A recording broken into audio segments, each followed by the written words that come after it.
Clip number 276۔ اس clip میں آپ سورہ انعام کی آیت نمبر 7 سے 9 تک کی تلاوت، ترجمہ اور تفسیر قرآن صراط الجنان سماعت فرمائیں گے۔ بسم اللہ الرحمن الرحیم۔ ترجمہ: اللہ کے نام سے شروع جو نہایت مہربان رحمت والا ہے۔ وَلَوْ نَزَّلْنَا عَلَيْكَ كِتَابًا فِي قِرْطَاسٍ فَلَمَسُوهُ بِأَيْدِيهِمْ لَقَالَ الَّذِينَ كَفَرُوا إِنْ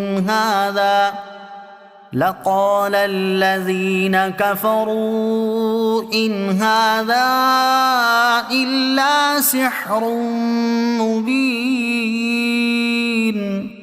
ترجمہ: اور اگر ہم کاغذ میں کچھ لکھا ہوا آپ پر اتار دیتے، پھر یہ اسے چھو لیتے، تب بھی کافر کہہ دیتے کہ یہ تو کھلا جادو ہے۔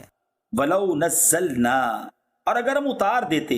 یہ آیت نضر بن حارث، عبداللہ بن امیہ اور نوفل بن خویلد کے بارے میں نازل ہوئی، جنہوں نے کہا تھا کہ اے محمد صلی اللہ تعالی علیہ وآلہ وسلم، ہم تم پر ہرگز ایمان نہ لائیں گے جب تک تم ہمارے پاس اللہ عز و جل کی طرف سے کتاب نہ لاؤ جس کے ساتھ 4 فرشتے ہوں، وہ گواہی دیں کہ یہ اللہ تعالیٰ کی کتاب ہے اور تم اس کے رسول ہو۔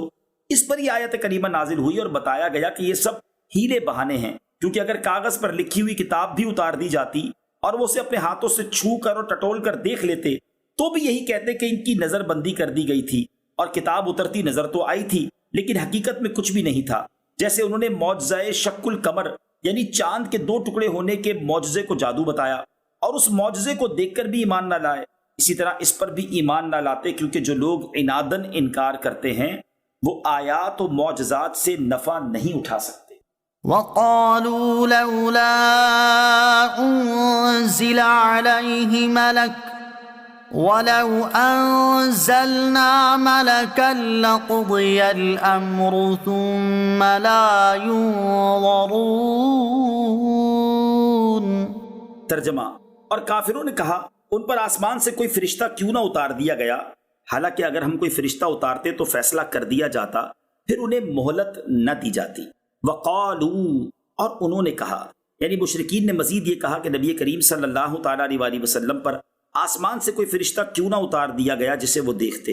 اس پر فرمایا گیا کہ اگر اللہ عز و جل فرشتہ اتار دیتا اور کافر پھر بھی ایمان نہ لاتے تو اللہ عز و جل کا عذاب ان پر لازم ہو جاتا، کیونکہ یہ سنت الہیہ ہے کہ جب کفار اجتماعی طور پر کوئی نشانی طلب کریں اور اس نشانی کے ظاہر ہو جانے کے بعد بھی ایمان نہ لائیں تو عذاب واجب ہو جاتا ہے اور وہ ہلاک کر دیے جاتے ہیں۔ چنانچہ اگر کافروں کا مطالبہ پورا کر دیا جاتا اور یہ پھر بھی ایمان نہ لاتے تو انہیں ایک لمحے کی بھی مہلت نہ ملتی اور ان سے عذاب مؤخر نہ کیا جاتا۔ نشانیاں پوری ہونے کے باوجود کفار مکہ پر عذاب نازل کیوں نہ ہوا؟ یاد رہے کہ کافروں نے ایسے فرشتے کے اترنے کا مطالبہ کیا تھا جو ان کافروں کو بھی نظر آیا اور اسی کا رد کیا گیا تھا، ورنہ حضور اقدس علیہ السلام پر ایک کیا بہت سے فرشتے نازل ہوتے تھے اور بسا اوقات انسانی شکل میں حاضر ہوتے تھے جنہیں صحابہ کرام بھی دیکھتے تھے۔ ان کفار کا مطالبہ یہ تھا کہ فرشتہ اپنی اصلی صورت میں آئے اور ہم اسے اسی صورت میں دیکھیں۔ یہاں ایک سوال ہے کہ کفار نے بہت سی نشانیاں طلب کی جو پوری بھی ہوئیں، جیسے چاند کے 2 ٹکڑے ہونا وغیرہ، اور اس کے بعد وہ ایمان بھی نہیں لائے، تو ایسی صورت میں آیت میں بیان کردہ حکم کے مطابق تو سب کو ہلاک کر دیا جانا چاہیے تھا، لیکن ایسا نہیں ہوا۔ تو آیت کا مطلب کیا ہے، یا پھر ان معجزات کے دکھائے جانے کا مطلب کیا ہوا؟ اس سوال کا جواب یہ ہے کہ نبوت پر دلالت کرنے والی نشانی 2 طرح کی ہے۔ نمبر 1 عام نشانی، نمبر 2 خاص نشانی۔ عام نشانی وہ ہے کہ جس کا تمام لوگ مطالبہ کریں یا سب مطالبہ تو نہ کریں لیکن اس کا مشاہدہ سب کر لیں۔ خاص نشانی وہ ہے کہ جس کا مطالبہ مخصوص لوگ کریں اور تمام افراد اس کا مشاہدہ نہ کر سکیں۔ گزشتہ امتوں میں نشانی دیکھ لینے کے بعد ایمان نہ لانے کی صورت میں عذاب نازل کرنے میں اللہ تعالیٰ کا طریقہ یہ رہا کہ عام نشانی یعنی جس میں سب عام و خاص شریک ہو جائیں، اسے پورا کرنے کے بعد ایمان نہ لانے کی صورت میں عذاب نازل فرماتا، جبکہ خاص نشانی کے پورا ہونے کے بعد ایمان نہ لانے کی صورت میں عذاب نازل نہیں فرماتا۔ نبی اکرم علیہ السلام سے چاند کے 2 ٹکڑے ہونے کا مطالبہ مخصوص لوگوں نے کیا جو پورا ہوا، لیکن یہ عام نشانی نہ تھی بلکہ خاص تھی۔ جبکہ چاند 2 ٹکڑے ہوا اس وقت اکثر لوگ سو رہے تھے اور کئی مقامات پر اختلاف مطالع یا بادل حائل ہونے کی وجہ سے چاند 2 ٹکڑے ہوتا نظر نہ آیا، اس لیے مطالبہ کرنے والوں پر عذاب نازل نہ ہوا۔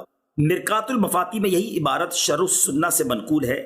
اس کی روشنی میں ابو جہل یا دیگر کفار کے مطالبات کو دیکھا جائے تو وہ خاص مطالبے خاص فرد کے لیے پورے ہوئے تھے، اس لیے اس پر عذاب نازل نہ ہوا۔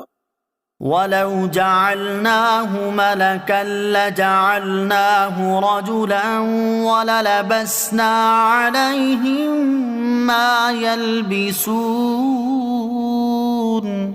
ترجمہ، اور اگر ہم نبی کو فرشتہ بنا دیتے تو بھی اسے مرد ہی بناتے اور ان پر وہی شبہ ڈال دیتے جس میں اب پڑے ہیں۔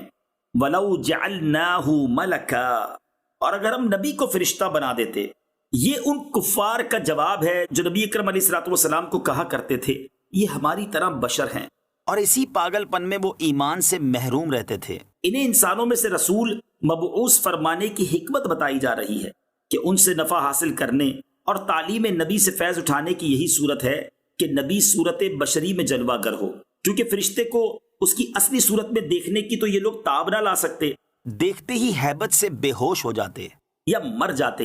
اس لیے اگر بالفرض رسول فرشتہ ہی بنایا جاتا تو بھی اسے مرد ہی بنایا جاتا اور صورت انسانی ہی میں بھیجا جاتا تاکہ یہ لوگ اس کو دیکھ سکیں اور اس کا کلام سن سکیں اور اس سے دین کے احکام معلوم کر سکیں۔ لیکن اگر فرشتہ صورت بشری میں آتا تو انہیں پھر وہی کہنے کا موقع رہتا کہ یہ بشر ہے، تو فرشتے کو نبی بنانے کا کیا فائدہ؟